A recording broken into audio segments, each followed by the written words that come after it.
At UFC 258, Kamaru Usman defeated Gilbert Burns via TKO in the third round to retain his title. After the fight, he sent a message to his fans and haters. And still, they better put some respect on my name. You know, all my fans, thank you. Those who support, those who hate, thank you. I appreciate you all. That jab, man. That jab, man. It's nice. He switched his south on him with a power jab. You never do that shit to me. About to do like you.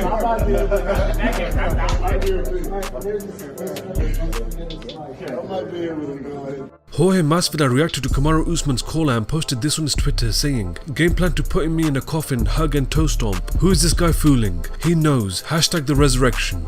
We go again. The UFC 258 live from Las Vegas, the Apex. Let's go. If you've been with a company for 25 years, you bust out a suit like my boy. Look at that, baby. Happy Valentine's Day, Buck. I mean, look at this. This is top notch. And look at the detail, ladies and gentlemen. Look at the detail. They have individual cities where I wore. Oh my goodness. The greatest welterweight of all time. Just give it to him. Put some respect on it, he said. Kamaru Usman at the UFC 258 post-fight press conference speaks on his TKO win over Gilbert Burns. I wasn't necessarily hurt. I was just kind of a little off balance. Like the cage was slippery in there. That was I kept pouring water. If you saw in between rounds, I kept pouring water on the ground because it was very slippery in there. But the funny thing is that's exactly kind of how our sparrings went. You know, he's he was a lightweight coming up, but he's got big power in his hands, and he's a hooker. Anybody else in the division, they get caught with one of those hooks, they're going to sleep. You know, I'm a champion for a reason, and I recompose better than anybody. And so I just kind of had to recompose myself and listen to my coaches. They told me not to rush it. You know, I know what I worked on this camp, and I just had to stick with the game plan, go out there and watch the whole fight come into fruition. Yeah, man, like I said, this one was a tough one for me.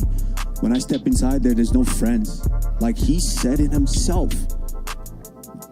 I'll just give you, that's how my mind works. He said I have something he wants and he's coming to get it. What? What's more personal than that? He said that himself, and so I had to go in and take care of business. I see no face in there. But once the fight was over, I had to come to it, and I realized that I just did that to somebody that I spent time with, someone I care about.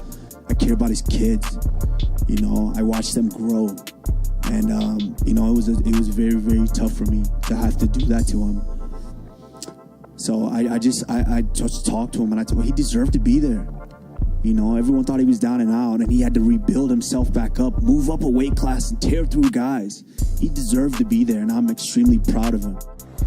Man, what an amazing main event.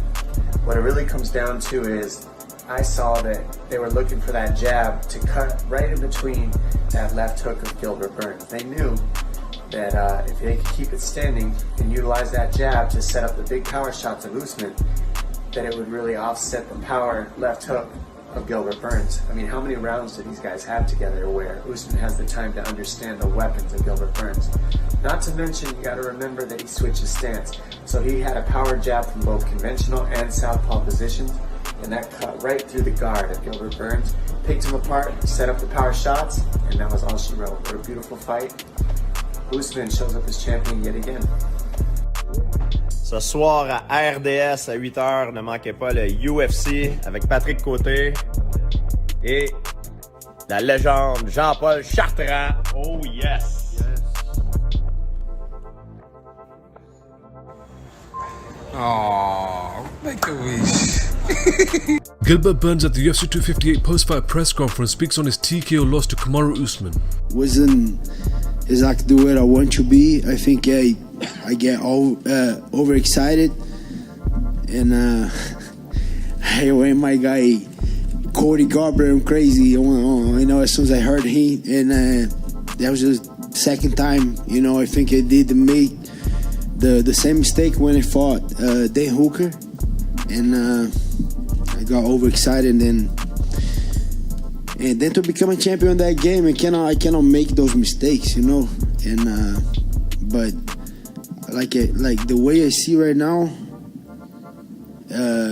I just want to do like Robbie Lawler. You know, he was the only guy, if I'm not wrong, that lost to Johnny Hendricks, and then just got right back, got a couple wins, fought again, and became a champion. And then that's exactly what I'm going to do. You know, I hope I don't get a crazy suspension, and then got back, rest, stay with my family a little bit, and I want to fight as quick as I can.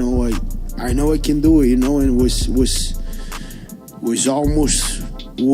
almost done, but I cannot make those mistakes to become a champion.